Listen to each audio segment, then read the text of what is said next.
नमस्कार, जय Hind. SRJ classes में आप सभी का बहुत बहुत स्वागत है।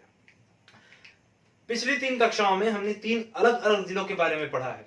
सबसे पहले बस्तर, फिर दंतेवाड़ा, फिर बीजापुर। आज की कक्षा में हम रूबरू होंगे एक नए जिले से जिसका नाम है सुकमा। छत्तीसगढ़ का दक्षिण की ओर सबसे अंतिम जो जिला है वो है हमारा सुकमा जिला। ठीक है, तो चलिए सुकमा जिले की बात करेंगे, लेकिन उससे पहले ना थोड़ा सा हम देख लेते हैं कि सुकमा जिला हमारा एग्जैक्टली कहां पे लोकेटेड है ना। ये बस्तर डिवीजन,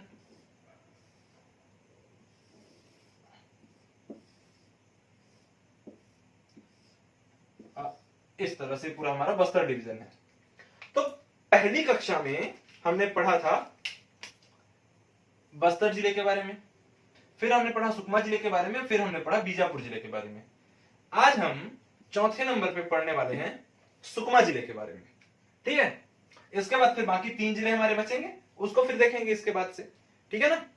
देखिए, तो सुकमा जिले को हमको जानना है। ठीक है ना। तो सुकमा जिले का अब एक अलग मैप बनाते हैं और घूमते हैं पूरा सुकमा जिला है, कहां पर क्या क्या कौन कौन सी चीजें हैं, उनमें से जो हमारे काम की चीजें होंगी उसको हम ग्रैब करेंगे और बाकी को एज इंट्रोडक्शन पढ़ लेंगे, है ना। देखिए, तो अगर हम सुकमा जिले की बात करें, कुछ इस तरह से हमारा जो सुकमा जिला है वो बनता है इस तरह से। ये है हमारा सुकमा जिला। ठीक, हेडिंग डाल लेते हैं, हमने हेडिंग डालना भूल गए थे। सुकमा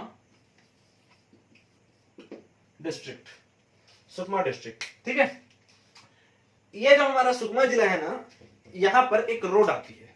कौन सी रोड? चलिए थोड़ा सा ना उसको अगर हमको समझना है तो कुछ इस तरह से हम समझ सकते हैं। ये बस्तर का जो मैप हमने बनाया था, चलिए देखिए, हमने जब बस्तर जिला पढ़ा था तो हमने पढ़ा था कि 30 नंबर की जो सड़क है यानी कि NH30 है, वो कहां? जगदलपुर, और जगदलपुर से कहां? सॉरी, कोंडागांव, कोंडागांव से आती है जगदलपुर, और जगदलपुर से यही जो NH30 है ये आती है कहां? आपके सुकमा जिले में। ठीक है ना। 63 तो इधर निकल जाती है, NH30 हमारी ऊपर से आती है। ये बेसिकली कहा जाए तो जो जबलपुर वाला एरिया ना मध्य प्रदेश का, वहां से फिर कवर्धा जिले से होती हुई पूरे कोंटा तक आती है। छत्तीसगढ़ का सबसे बड़ा अगर राष्ट्रीय राजमार्ग आपसे पूछा जाए तो नेशनल हाईवे नंबर 30, 636 किलोमीटर इसकी लंबाई है, 636 लेंथ है उसकी। ठीक है, चलिए, तो पहली जो सड़क है हमारी वो है नेशनल हाईवे नंबर 30, इस तरह से आती है ये।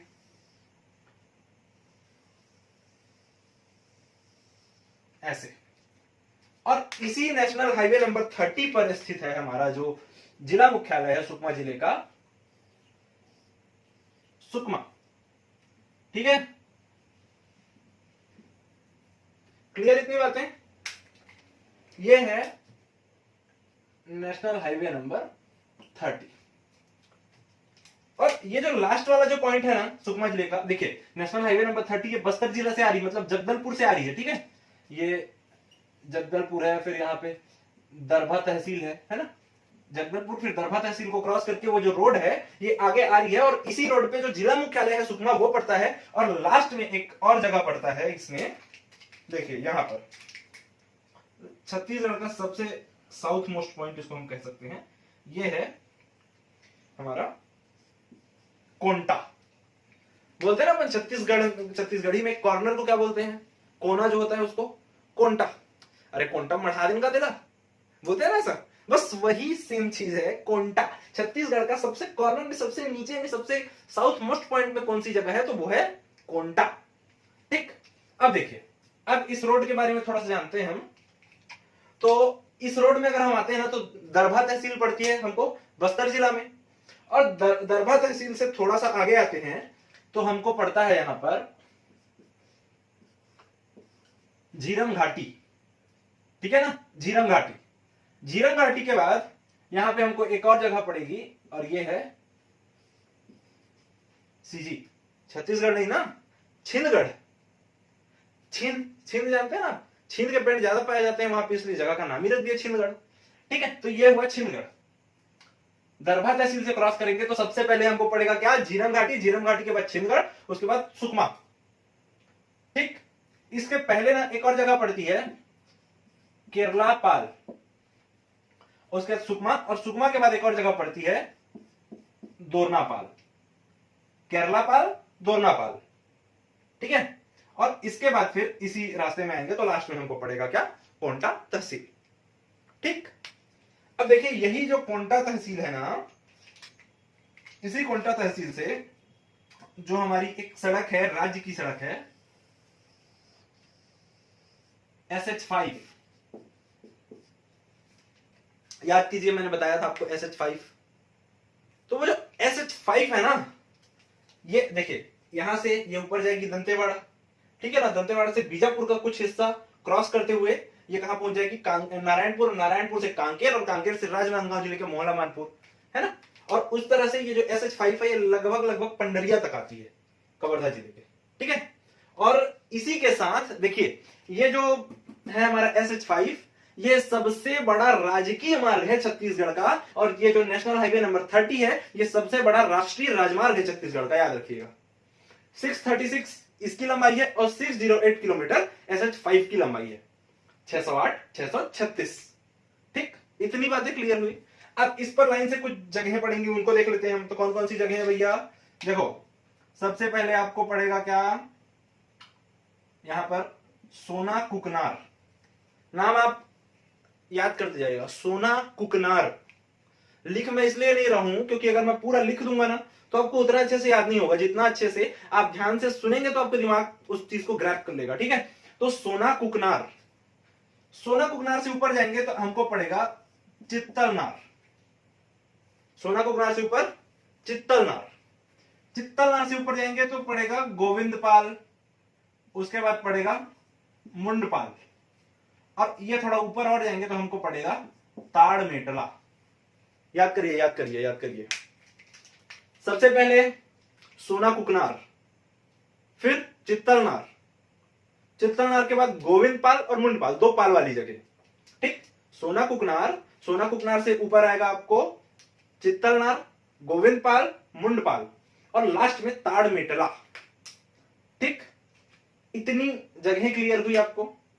देखो अब बस सुनना है, जो आप मैप बना रहे होंगे तो एक काम कीजिए, अभी मत बनाइए मैप को, आप स्क्रीनशॉट ले लीजिए इसका, आराम से बैठ के सजा सजा के बनाइए बाद में। ठीक है, अभी सुनिए, सुनना ज्यादा इंपॉर्टेंट है भाई। आपको अल्टीमेटली आपके दिमाग का से ही जो निकला हुआ आउटपुट है वो आपको एग्जाम में देना है ना, ऐसा तो नहीं कि आप नोट्स पकड़ के बैठेंगे। तो भैया बाद में रिवाइज के लिए, आप नोट्स बनाने के लिए आपको हजारों सोर्स मिल जाएंगे।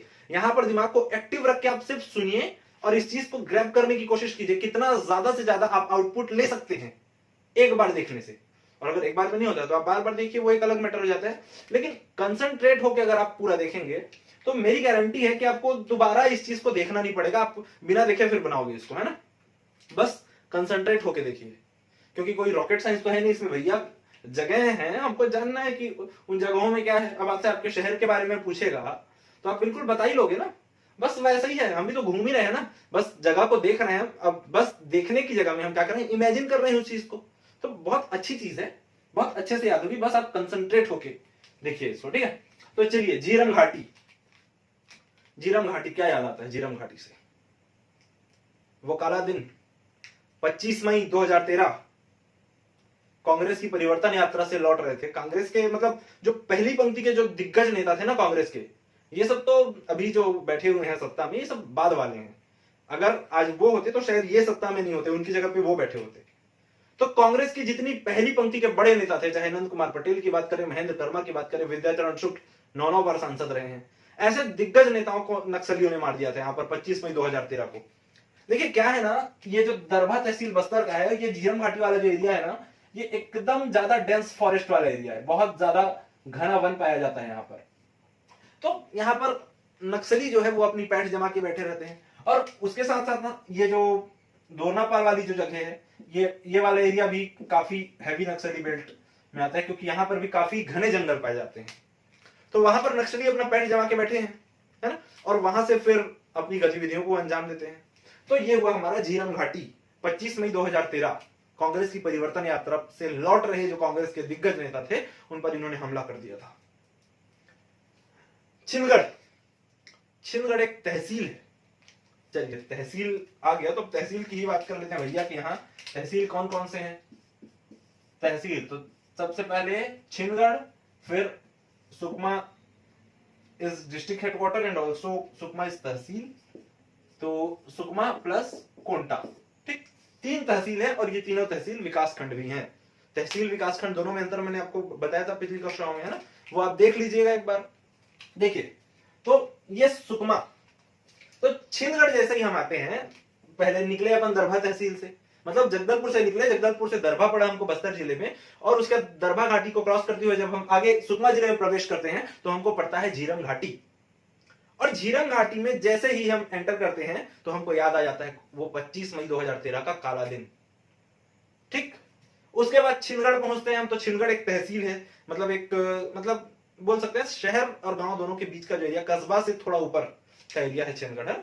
तो ये जो छिंदगढ़ है ना, यहां पर नवाखानी त्योहार जो है यहाँ का बहुत ज्यादा फेमस है, ठीक है, नवाखानी काफी फेमस है।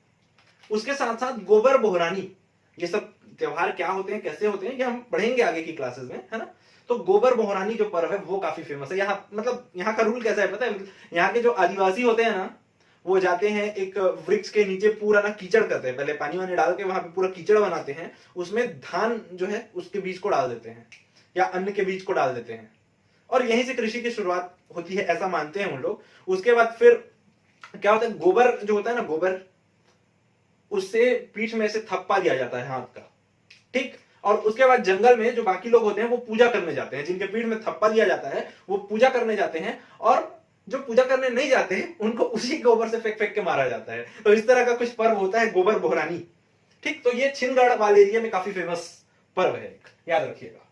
उसके बाद केरलापाल, केरलापाल में है ग्रेफाइट की माइंस है, याद रखिएगा। ग्रेफाइट कहां मिलता है, केरलापाल, ठीक है। सुकमा, सुकमा डिस्ट्रिक्ट हेडक्वार्टर है हमारा, 2012 में अस्तित्व में आया था। कौन से जिले से, तो दंतेवाड़ा जिले से अलग हुआ था, याद करिएगा, बस्तर से अलग नहीं हुआ है ना, दंतेवाड़ा जिले से अलग होकर सुकमा जिला 2012 में अपने अस्तित्व में आया था। इसके बाद आ जाता है कौन सा, ये दोरनापाल, तो मैंने पहले ही बता दिया काफी हैवी नक्सली बेल्ट है ये दोरनापाल वाला जो एरिया है। इसके बाद फिर नीचे कोंटा, कोंटा छत्तीसगढ़ का सबसे साउथ मोस्ट पॉइंट है, ठीक है। अब देखिए इसके बॉर्डर्स को थोड़ा सा, तो देखो सबसे पहले तो इधर वाले एरिया में हमको पड़ेगा बस्तर, बस्तर, ठीक है। बस्तर के बाद फिर थोड़ा सा पड़ेगा हमको दंतेवाड़ा, फिर इधर पड़ेगा बीजापुर, यहां पर पड़ेगा तेलंगाना, ये पड़ेगा आंध्र प्रदेश, और ये बाकी पड़ेगा उड़ीसा। तो छत्तीसगढ़ में मात्र 2 ऐसे जिले हैं जो 3 राज्यों की सीमाओं से लगे हुए हैं, ठीक है ना। एक हम पढ़ेंगे सबसे ऊपर में, सरगुजा संभाग में बलरामपुर, ठीक, और यहां पर सुकमा, मतलब सबसे ऊपर का जिला और सबसे नीचे का जिला, ये दोनों ऐसे जिले हैं जो 3 राज्यों की सीमाओं को स्पर्श करते हैं। तो तेलंगाना, आंध्र प्रदेश, उड़ीसा, ठीक है। ऊपर तो अपने 3 जिले हैं, बस्तर, दंतेवाड़ा, बीजापुर, यहां पर। और याद रखिएगा छत्तीसगढ़ सबसे कम सीमा कौन से राज्य के साथ बनाता है, तो वो है आंध्र प्रदेश। लगभग 36 किलोमीटर की ही लंबाई शेयर करता है छत्तीसगढ़ अपना आंध्र प्रदेश के, ठीक है। फिर इधर तेलंगाना हो गया और इधर उड़ीसा हो गया, ठीक। चलो आगे देखते हैं भाई। तो यह था कोंटा, कवासी लखमा, यही कोंटा तहसील से विधायक, कोंटा विधानसभा क्षेत्र से विधायक है, ठीक है। चलो अब देखते हैं ये इधर की जगह SH5 में चलते हैं हम। तो SH5 में ये जो सोना कुकनार है ना, चलिए यहां पर मैं लिख देता हूं, नाम थोड़ा अजीब है, शायद आप सही से लिख ना पाए, है ना। चलिए 1 मिनट,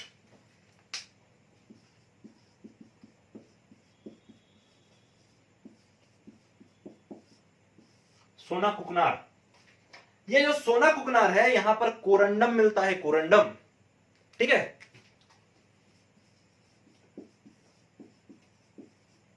कोरंडम, ये जो कोरंडम है ना, ये सेकंड सबसे मजबूत धातु, सबसे हैवी मेटल में आता है, ठीक है। पहला तो हीरा है ऑब्वियसली, है ना, उसके बाद ये कोरंडम का ही नंबर आता है, याद रखिएगा। सोना कुकनार कोरंडम के लिए फेमस है। उसके बाद फिर लाइन से 3 जगह पकड़िए, कौन कौन सी? तो ये 3 जगह है आपकी, चित्तलनार, गोविंदपाल, मुंडपाल। चित्तलनार, गोविंदपाल, मुंडपाल, इन तीनों जगहों पर टिन पाया जाता है। और इसी के साथ सबसे ज्यादा टिन किस जिले में होता है? तो वो होता है हमारे सुकमा जिले में। इसके अलावा दंतेवाड़ा में कटे कल्याण वाला जो एरिया है वो भी हमने देखा था, वहां पे टिन होता है। लेकिन छत्तीसगढ़ ही नहीं, संपूर्ण भारत में सबसे ज्यादा टिन अगर कहीं होता है तो वो हमारे छत्तीसगढ़ के सुकमा जिले में होता है। और सुकमा जिले में भी ये जो चित्तलनार, गोविंदपाल और मुंडपाल वाला एरिया है, ये टिन के लिए सबसे ज्यादा फेमस है, याद रखिएगा। इसके बाद आता है ताड़मेटला। क्या आता है, क्या याद आता है? ताड़मेटला। ताड़मेटला में अभी 2010 की बात है, शायद डेट इसका शायद 6 अगस्त 2010 को नक्सलियों और सीआरपीएफ, ये जो चित्तलनार है ना, यहाँ पे सीआरपीएफ की छावनी थी, सीआरपीएफ के बटालियन की। और यहाँ के जो नक्सली थे ये निकले थे अपनी डेली की उसमें, क्या बोलते हैं, सर्विलेंस में। तो ये ताड़मेटला नामक जगह पर इनकी भिड़ंत हो जाती है नक्सलियों से। और इसी ताड़मेटला में हमने अपने 76 जवानों को खोया था, 2010 की बात है ये। तो ये ताड़मेटला याद रखिए आप। यहां से ऊपर फिर SH5 से ऊपर जाएंगे तो बीजापुर, दंतेवाड़ा जिला शुरू हो जाएगा, है ना। तो ये तो थी इन कुछ कुछ इंपॉर्टेंट जगह। नदी की अगर हम बात करें तो उड़ीसा से आती है एक नदी, और ये जो नदी है ना, ये मिलती है गोदावरी नदी में। हालांकि आंध्र प्रदेश में मिलती है, कुछ इस तरह से, मतलब छत्तीसगढ़ और उड़ीसा की सीमा बनाती हुई एक नदी आती है। उड़ीसा से निकलती है ये, ठीक है, कोरापुट जिले से, और आते हुए ये उड़ीसा और छत्तीसगढ़ की सीमा बनाते हुए आंध्र प्रदेश में गोदावरी नदी से जाकर मिलती है। गोदावरी नदी की लंबाई मैंने बताया था कितनी है, 1465 किलोमीटर, याद रखिएगा, ठीक। इसकी लंबाई, तो इसकी लंबाई है 176 किलोमीटर। मैंने इसकी तो बोल रहा हूं, इसका नाम क्या है भाई नदी का?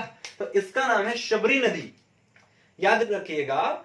ऐसा माना जाता है, ऐसी मान्यता है कि इसी नदी के किनारे माता शबरी का आश्रम था रामायण काल में, और उसी के नाम पर इसका नाम पड़ा है शबरी नदी। इसे कोलाब नदी भी कहा जाता है, याद रखिएगा ना। और उड़ीसा में ना इस पर कोलाब डैम भी बना हुआ है, कोलाब डैम भी इसी नदी पर बना हुआ है उड़ीसा में, ठीक है। देखो 176 किलोमीटर लंबाई, और ये उड़ीसा से निकलती है और आके आंध्र प्रदेश में गोदावरी नदी से मिलती है। इस नदी पर हमारे छत्तीसगढ़ में वाटरफॉल है, 2 वाटरफॉल काफी फेमस है इसमें। तो एक तो है आपका गुप्तेश्वर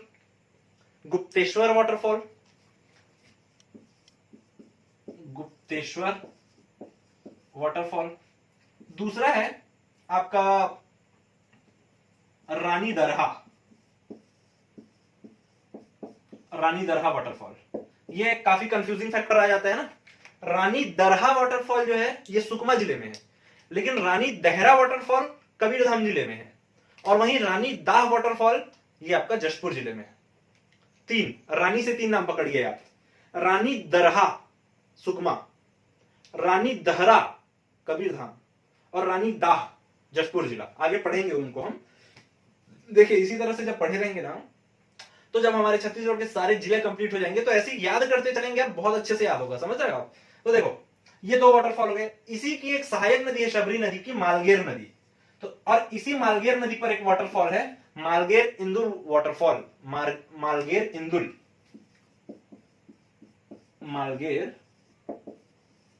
इंदुल पूछ चुका है ना इसको एग्जाम में, ठीक है, मालगेर इंदुल वाटरफॉल को। तो मालगेर इंदुल वाटरफॉल, इसके साथ साथ ये जो शबरी नदी है ना, इसमें हमारे कोंटा से लेके आंध्र प्रदेश के कुनावरम तक, याद रखिएगा, कोंटा से लेके आंध्र प्रदेश के कुनावरम तक इस नदी पर को एज अ वाटरवे यूज किया जाता है, जल मार्ग की तरह यूज किया जाता है। अर्थात जो सामानों का जो ट्रांसपोर्टेशन है वो इस मार्ग से किया जाता है, जल मार्ग से। मोस्टली बरसात के दिनों में ऐसा किया जाता है ना। तो कोंटा से कुनावरम स्टेट वाटरवेज नंबर 1 ऐसा बोल सकते हैं हम, क्योंकि एक ही है हमारे यहाँ पे यार। तो एक ही वाटरवे है कोंटा से कुनावरम, ठीक है, स्टेट वाटरवे कह सकते हैं हम उसको। तो ये हो गया, और कुछ बचा यहाँ पे?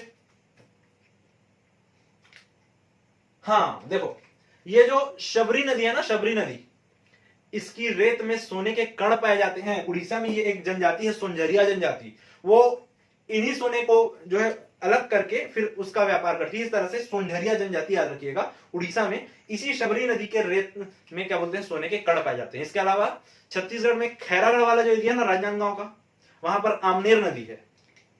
ऊपर अपने सरगुजा संभाग में ईब नदी है।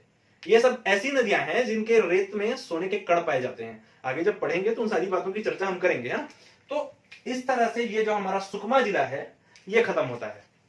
एक बार क्विक रिवीजन ले लेते हैं। तो सबसे पहले नेशनल हाईवे नंबर 30 से एंटर करेंगे तो हमको पड़ेगा झीरम घाटी, झीरम घाटी के बाद छिंदगढ़, छिंदगढ़ के बाद जिला हेडक्वार्टर, सॉरी उसके बाद केरलापाल और सुकमा, ठीक। उसके बाद दोरनापाल, सीधे कोंटा। कोंटा से ऊपर जाएंगे तो आपको पड़ेगा सोना कुकनार, फिर चित्तलनार, गोविंदपाल, मुंडपाल और लास्ट में ताड़मेटला, ठीक। उसके बाद ये शबरी नदी है, 176 किलोमीटर इसकी लंबाई है। इसके साथ साथ इसके रेत में सोने के कण पाए जाते हैं। सोनझरिया जनजाति उड़ीसा की इसके रेत को अलग करने का काम करती है, रेत से सोने को। और उसके साथ साथ 3 यहाँ पर वाटरफॉल हमको याद रखने हैं, गुप्तेश्वर वाटरफॉल, रानी दरहा वाटरफॉल और मालगेर इंदौर वाटरफॉल। इस तरह से ये जो हमारा सुकमा जिला है ये कंप्लीट होता है, ठीक है। इस जिले से संबंधित और भी चीजें, बहुत सारी चीजें बताने को तो, लेकिन अगर सारी चीजों को एक साथ बता देंगे ना तो वो फिर दिमाग में वैसा एक फ्रेम नहीं बन पाएगा। अभी हम छत्तीसगढ़ पढ़ना शुरू नहीं किए हैं, अभी हम छत्तीसगढ़ पढ़ने के लिए सिर्फ और सिर्फ एक फ्रेमिंग कर रहे हैं, एक फ्रेम का निर्माण कर रहे हैं। उसी फ्रेम के अंदर जब हम छत्तीसगढ़ के टॉपिक को पढ़ेंगे और डालेंगे ना तो एकदम व्यवस्थित रूप में आपके दिमाग में जाके वो सेट हो जाएगा, एक फोल्डर बनके सेट हो जाएगा, ठीक है। तो जिस तरीके से पढ़ाया जा रहा है उसी तरीके से पढ़िए, एक्स्ट्रा पढ़ने की कोशिश मत कीजिए, अभी पहले फ्रेम बनने दीजिए, है ना। तो इस क्लास में बस इतना ही। Thank you so much.